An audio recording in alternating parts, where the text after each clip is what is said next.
o alquimista ele deve trabalhar em conformidade com a natureza. Então vamos pegar aqui o exemplo da água. A água, para quem trabalha com a espageria, é um dos principais ingredientes.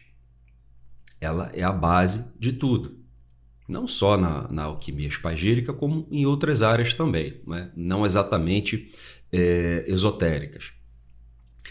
Então, se eu pego uma água e destilo essa água a 100 graus, eu estou distante da natureza, porque a natureza, o ciclo da água na natureza, a maior parte dele, não opera dessa forma. Então, o que o alquimista faz?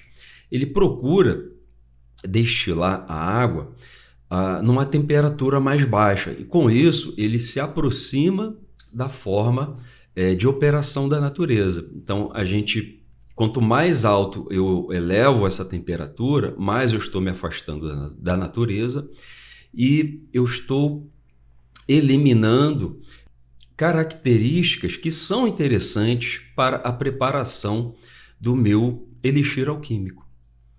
E quanto mais próximo, né, mais próximo eu estou da natureza, mais eu preservo algumas características vibracionais que vão além daquelas características químicas da água. Então, esse é um exemplo. Então, assim, uma água que eu vou, por exemplo, fazer simplesmente limpezas, eu posso preparar essa água com temperaturas mais elevadas. Eu vou conseguir produzir um volume maior de água em um curto espaço de tempo. Agora, quando eu quero uma água especial, uma água que eu vou utilizar como componente de um preparado, aí eu vou fazer uma operação muito mais lenta. E com isso eu me aproximo da natureza. Então a gente trabalha com dois tipos de água. Uma que é apenas para limpeza, né, aquele último enxágue da vidraria, e uma outra que a gente quer elevar o poder vibracional dos nossos preparados. Então, para essa, eu vou utilizar uma temperatura mais baixa, uma temperatura mais próxima da natureza, e que favoreça, né, obviamente, o procedimento de destilação, né, de evaporação, condensação, numa vidraria apropriada. Um outro exemplo, que inclusive foi até não lembro agora se foi e-mail, caixinha de pergunta do Instagram, se eu posso, no lugar do sal grosso, porque lá na IHSA a gente tem algumas operações herméticas que a gente utiliza o sal grosso para fazer limpeza energética do ambiente. Se essa pessoa não conseguir o sal grosso, você pode usar o sal comum de cozinha. Aqui a gente tem um outro exemplo.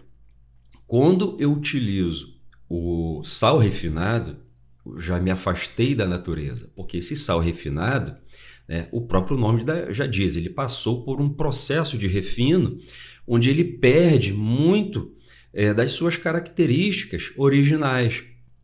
São eliminados ali vários componentes, vários minerais. Já o sal grosso, ele preserva muito, se não todos, dependendo do sal grosso, ele preserva bastante. Então, quando a gente utiliza o sal grosso, nós estamos operando conforme a natureza, ou seja, em conformidade.